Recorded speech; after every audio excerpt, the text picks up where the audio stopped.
Hello friends, my name है सिमरन और मैं आप सबका अपने चैनल पर वेलकम करती हूँ। फ्रेंड्स, आजकल जो हम देख रहे हैं, जो नेहा को देखते हैं या फिर दूसरे लोगों को देखते हैं, आपको चीज़ों में डिफरेंस नज़र आ रहा होगा। क्योंकि देखिए, जब समय होता है ना, तो समय बदलता भी है। कुछ हमें सिखाने के लिए आता है, कुछ चीज़ें जो हम अनअवेयर होते हैं, हमें वो बताने के लिए भगवान कोई ना कोई इस तरीके से घटनाएं हमारे जीवन में ले आते हैं। मेरा जो मानना ये है, क्योंकि किसी को सिखाने के लिए वक्त बहुत बड़ी भूमिका निभाता है। अब नेहा को मैं देख रही हूँ कॉन्फिडेंट काफ़ी ज़्यादा, जैसे कि छोटी छोटी चीज़ें उनको काफ़ी उत्साहित कर रही हैं। जैसे वो पुलिस वाला उनका एक उनको उन्होंने सरकार ने भोपाल सरकार ने उनको एक ड्यूटी सौंपी। फिर वो जब यहाँ पर ट्रेवल कर रही थी, तो एक छोटा सा जेस्चर भी, एक छोटा सा नोट भी उनके अंदर वो उत्साह, वो भावना लेके आ रहा है। ये चीज़ें बहुत सीखने वाली हैं। इन पर थोड़ा सा भी ध्यान दें। आपके पास बच्चे हैं, आपके पास आपके लव वंस हैं, फैमिली है, सिस्टर हैं, भाई हैं, प्रोत्साहित करना उसको, इंसान को जो किसी टफ टाइम में है, उसको इनकरेज करना, उन वर्ड्स से ही इंसान का जो माइंड है वो चेंज होने लगता है और वो अपने शिखर पर पहुंचने की तैयारी करता है। इसी तरह मैं देख रही हूँ नेहा को, जब वो फ्लाइट में थी, उनको जो उनके वहाँ पर एयर होस्टेसेस हैं, वो उनको देखती थी, उनको उन्होंने बहुत अच्छे से एक नोट बना कर दिया। जब वो फ्लाइट से पे आई होंगी, फ़्लाइट पे ट्रैवल करने के लिए घर से निकली थी, तब उनका चेहरा, उनका कॉन्फिडेंस लेवल, और जब वो वहाँ से फ़्लाइट से उतरी हैं, तो उनकी चीज़ें, उनका जो आत्मविश्वास है, उनका जो सेल्फ़ कॉन्फिडेंस है, वो एक डिफरेंट तरीके का हमें नज़र आ रहा था। तो ये अच्छी बात है कि वो अग्रसर हैं, उनको और दायरा नज़र आने लग गया। जहाँ पर उनको ये लगता था कि शादी इज़ इम्पॉर्टेंट मेरे लिए या ताशी के लिए, अब उनको लगने लगा है कि उनके पास एक बड़ा आसमान है। लोग उनको आज भी इतना प्यार करते हैं, उन पे विश्वास करते हैं और उनको इनकरेज कर रहे हैं। जहाँ एक टूटी हुई लड़की थी, जो घर से नहीं निकलना चाहती थी, जिसने कमेंट्स ऑफ कर दिए थे, जो कहीं पे बाहर नहीं निकल रही थी, दोस्तों से नहीं मिल रही थी, या जो भी क्रिएटर्स ने उनके साथ किया, उन सबको वो बर्दाश्त कर रही थी। बट मैं फिर भी कहूँगी कि अगर किसी उनकी फैमिली वालों ने उनका नाम आयरन लेडी रखा था, तो वो बिल्कुल सही रखा था, क्योंकि जिस तरीके का माहौल, जिस तरीके की चीज़ें सोशल मीडिया पर आईं, तो किसी भी लड़की का इस तरीके से इतने टाइम में उठकर खड़े हो जाना, आगे की तरफ बढ़ना और सबसे आगे लाइन में मुझे चलते हुए नज़र आना, ये बहुत बड़ी बात है। तो समाज तो ये चाहता है, ताक में भी रहता है कि हम किस तरीके से किसी लड़की को, जो चाहे वो सही है या गलत है, चाहे वो कोलकाता का केस देख लो, चाहे किस तरीके का देख लो, लोग मौके की ताक में रहते हैं। तो लड़कियों के लिए भी एक लेसन है कि कोई भी काम करने से पहले 10 बार सोचें, अपने बारे में, फैमिली के बारे में, फ्यूचर के बारे में अपने, और इस समाज की जो बाकी लड़कियां हैं, बाकी लोग हैं, बाकी रिश्ते हैं, उनके बारे में भी ज़रूर सोचना चाहिए। और दूसरी बात, मुझे नहीं लगता कि बिना किसी साथी के नेहा का फ्यूचर जो कहीं पे भी इनसिक्योर है। ठीक है, तो उनको आगे इसी तरीके से अपॉर्चुनिटीज़ मिलती रहें, मौके मिलते रहें और वो खुद को साबित करके दिखा दें बहुत ग्रेसफुली। अब मैं आऊँगी जो सेकंड पार्टी है, जो मिस्टर सचिन है, उनके बिहेवियर में भी बहुत अच्छा चेंज फैमिली सपोर्ट की वजह से कहूँगी, क्योंकि उसमें उनकी मदर का हाथ भी काफ़ी ज़्यादा है। मदर के कंट्रोल की वजह से जो पेरेंटल सपोर्ट मिली है, और जहाँ तक हमने उनको अम्बाला में देखा था, काफ़ी अलग थलग, काफ़ी उनको मतलब कि डिमोटिवेट ही दिखा था। जब से वो अपने पेरेंट्स के घर पे गए हैं, फैमिली में गए हैं, तो और अपनी रिस्पॉन्सिबिलिटी अपने जो स्कूल की है, अपने डिस्ट्रिक्ट की हैं, अपने ज़िला की हैं। जैसे उन्होंने कहा कि पहला हमारा स्कूल जो कॉन्वेंट वहाँ पर उन्होंने खोला है, उसकी ब्रांचेस खोल रहे हैं ना। तो जो भी उन्होंने अपने स्कूल का दिखाया, जैसे उन्होंने 26 जनवरी पे तिरंगा जो फहराया, या जो भी एक्टिविटीज़ अपने स्कूल की दिखाई, क्योंकि उनका जो एरिया है वो इतना एडवांस नहीं है, बैकवर्ड है थोड़ा, उसमें पहल करनी। और मुझे लगता है कि गवर्नमेंट को भी सपोर्ट करना चाहिए ऐसे लोगों को जो छवि को सुधारने की कोशिश करें। जो एरिया है वहाँ पर अच्छे लोग, पढ़े लिखे लोग अगर आगे आएंगे तो मुझे लगता है कि उनको भी इस चीज़ का फ़ायदा होगा।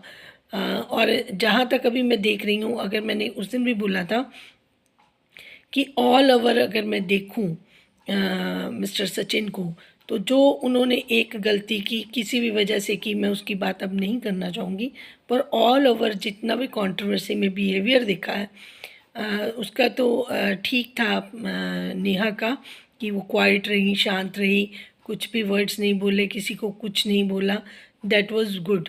और जो मिस्टर सचिन का था, चाहे वो ज़्यादा बात भी करते रहे, लाइव्स में भी जाते रहे, है ना, दूसरों को बोलते भी रहे, लेकिन फिर भी उन्होंने एक अपना जो स्टैंडर्ड है वो रखा। उन्होंने गलत शब्दावली नहीं यूज़ की, बैड वर्ड यूज़ नहीं किए, बट लोगों को क्योंकि मुझे थोड़ा सा इमेच्योर ज़रूर लगे कि जो इमेच्योरिटी की वजह से उन्होंने अपने जो साथी बाकी कंटेंट क्रिएटर्स हैं उनको, उनके मतलब जैसे मैं इसका पोल खोल दूँ, मैं उसका पोल खोल दूँ, या बीच में जो उनको उकसाते रहे, बिहाइंड द सीन बहुत सारी चीज़ें होती रहीं, तो उन उस चक्कर में वो फंस गए, वो चीज़ें हैंडल नहीं कर पाए।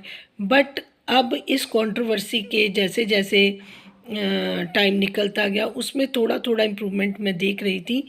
अब जाकर मुझे उनमें थोड़ी सी मैच्योरिटी नज़र आई है, क्योंकि अब वो पेरेंट्स की गाइडेंस में भी हैं, फैमिली सपोर्ट भी है, और चीज़ों को खुद भी संभाल रहे हैं अपने आप को, और चीज़ों को भी संभालने की कोशिश करें, विच इज़ वेरी गुड। ये जो दो मेन इस कंट्रोवर्सी के पार्ट थे उनके बारे में मैंने आपको बता दिया, बट जो अब अदर्स थे उनके बारे में भी बताऊंगी। जो मैंने सीनियर कपल के बारे में बताया था, तब बताया था जब ये इनको हर चैनल वाला रिस्पेक्ट दे रहा था, चाहे वो दीप्ति जी थी, चाहे वो प्रियंका जी थी, या जहाँ जहाँ भी ये चैनलों पर रिएक्शन चैनल पर जाकर बात करते थे, राम राम जी करते थे, और इनको बेहद ज़्यादा इनको रिस्पेक्ट मिल रही थी। उस टाइम में स्टार्टिंग में मैंने बोल दिया था कि ये दोनों जो कपल हैं इनका मोटिव ही ये कंट्रोवर्सी लेके आना था। आपने नोटिस किया होगा कि ये जो इनकी पहले जो झगड़ा हुआ या जो व्हाटएवर पहले चला, उस चीज़ के लिए ये सारा बैकग्राउंड बुना गया, नीतू मैना जी को भी यूज़ किया गया, अपने साथ में लाया गया, बाकी चीज़ें भी ऐसे क्रिएट की, किसी तरीके से उसको सचिन को उकसाया गया, क्योंकि नेहा को उकसाना उस टाइम पे पॉसिबल, अगर नेहा की शादी हो जाती, ये कंट्रोवर्सी इस तरीके से सामने नहीं आती। तो नेहा की शादी से पहले पहले ये जो चीज़ें हुई, उस सारे का क्रेडिट इस सीनियर कपल को जाता है, जिसमें दोषी नीतू जी भी हैं। ठीक है, इन दोनों की वजह से ही ये सारी कंट्रोवर्सी क्रिएट हुई, ये सारी चीज़ें इनके आपस में।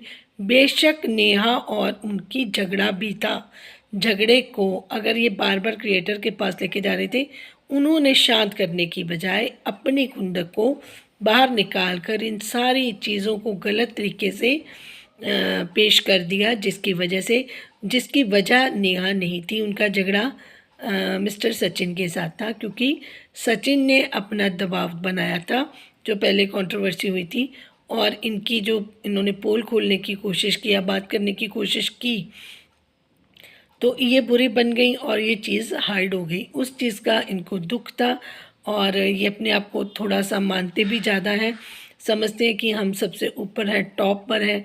तो इनके अभिमान की वजह से कह लीजिए, इनको कुछ नज़र नहीं आया, ना किसी की इज़्ज़त की परवाह हुई, ना किसी के पेरेंट्स की परवाह हुई, ना किसी की बेटी की इज़्ज़त की परवाह। इनको सिर्फ ये था कि जो मेरा अभिमान है वो सबसे ऊपर है, बाकी सारी चीज़ें बिल्कुल नहीं है।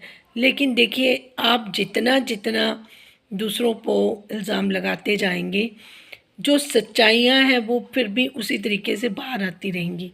अब लोगों को जो इनको राम राम कहते थे, इतनी रिस्पेक्ट देते थे, हर एक रिएक्शन चैनल वाले को इनका चेहरा पता चल गया।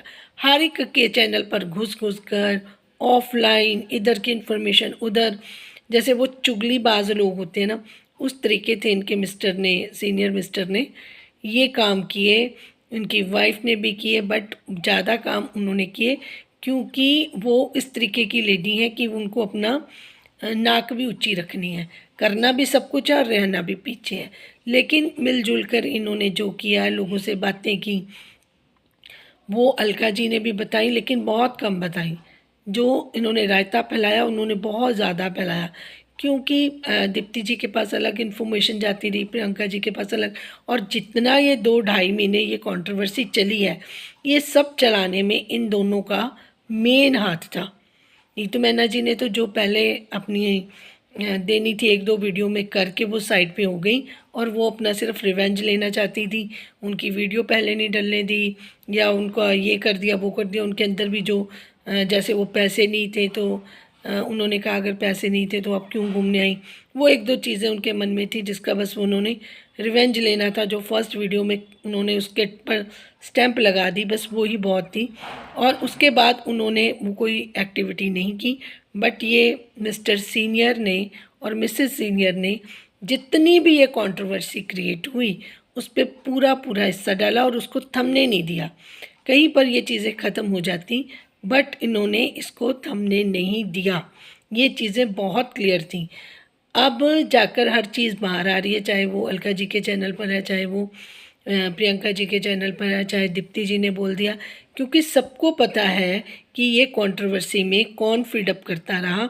नहीं तो ये कंट्रोवर्सी इतनी लंबी नहीं चलती। एक ही लड़की के बारे में रोज़ इतनी बातें नहीं होती। इतनी बुरी नेहा भी नहीं थी, इतना बुरा सचिन भी नहीं था। गलती की थी, एक्सेप्ट किया था लोगों ने उनको। जो उनका मतलब माइंडसेट था उससे लोगों ने उनको अलग कर दिया। समाज में ऐसी एग्जाम्पल उन्होंने सेट नहीं होने दी। ये सब्सक्राइबर की ताकत थी, ये व्यूअर्स की ताकत थी। और वो अपनी लाइफ में सेटल होने की कोशिश करें, ये अपने लाइफ में आगे बढ़ रहे हैं। इस चीज़ को ये करते हुए भी इनको टाइम हो गया था, बट ये किसी की बात को आगे बढ़ने नहीं दे रहे थे। तो कोई ना कोई चीज़ ये सामने लेके आते जा रहे थे और बीच में फिर आपस में भी शुरू करवा रहे थे। जैसे वो अंकुश जी का है, उनको चढ़ा दिया, अंकुश जी का झगड़ा लग गया बीच में, ऐसे ही कभी किसी को कभी किसी को। तो ये चीज़ें बिल्कुल भी अच्छी नहीं हुई।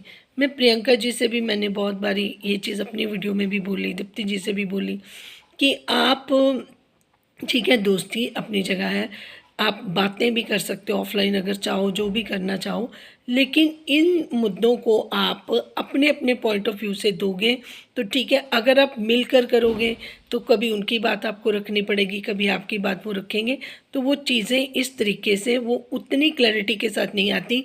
जहाँ पर आपको बोलने की ज़रूरत है वहाँ पर आप चुप रह जाते हो, और जहाँ चुप रहने की ज़रूरत है फिर वो चीज़ें बाहर जब आती हैं तो आपको एक्स्ट्रा बोलना पड़ता है, जिससे आपका भी इमेज ख़राब होता है। और एक मैसेज में छोटा सा दीप्ति जी की सिस्टर को भी दूंगी जो बहुत स्वीट है, कि आप जब भी दीप्ति जी किसी भी चीज़ से विचलित हों या उनको ज़्यादा गुस्सा आए तब उनको लाइव मत आने दें, वीडियो को ही ना बनाने दें।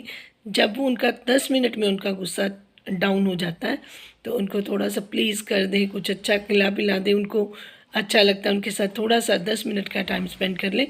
जब वो सेटल हो जाए तब वो लाइव आए, क्योंकि जब वो गुस्से में लाइव आती है तो उनका कंट्रोल नहीं रहता और मुंह से अनाप शनाप, जो शायद उनको बाद में ज़रूर बुरा लगता होगा कि ये बात मैंने क्यों बोल दी, और अच्छा नहीं लगता होगा उनको अंदर से अपनी बात बोल के ही। तो बेहतर है कि अगर वो चीज़ें पहले ही कंट्रोल हो जाएं, पहले ही वो गुस्से को अपने थोड़ा सा शांत करने के बाद लाइव आए, तो मुझे लगता है कि वो अपनी बात अच्छे शब्दों में अच्छे तरीके से कह सकेंगे। कई बार वो बात बिल्कुल सही कहते हैं लेकिन जब शब्दों को गुस्से में बोल जाते हैं तो फिर सब लोगों को उनका वो बोलना अच्छा नहीं लगता। प्रियंका जी से बोलूँगी कि जितनी बात वो अपने तरीके से करना चाहें वो कर सकते हैं। एक बात और बाहर निकल कर आई कि वो जब लाइव लोगों को बुलाती हैं, बड़े क्रिएटर्स को, उनको पे करती हैं 2000 रुपये में लाइव में। ये जो अपने आप को बहुत सो कॉल्ड बोलती हैं कि मैं बहुत बड़ी क्रिएटर हूँ, मैं एडवर्टाइज, मैडम मेरी एडवर्टाइजिंग एजेंसी भी है। एडवर्टाइजिंग एक लगा कर ना उसमें भी हम लाख लाख रुपया कमा लेते हैं, ठीक है। वो चीज़ें हम एक एक ऐड में कमा लेते हैं। हमें तो अपनी प्रेजेंस इस तरीके से कंट्रोवर्सी में बैठ कर किसी को बुरा अच्छा बोलने की ज़रूरत भी नहीं पड़ती। हम तो अपने जो अलग काम करते हैं ना उसमें भी पैसा बहुत कमा लेते हैं। आप क्या बात करते हो कि आप किसी की एडवर्टाइजमेंट करोगे या किसी के लाइव में बैठोगे तो 2-2 हज़ार रुपये पे आप मतलब बिक रहे हो। आपका कोई स्टैंडर्ड स्टेटस नहीं है, आप लाइव में आकर दूसरों की बुराई करके सिर्फ 2,000 रुपये के लिए।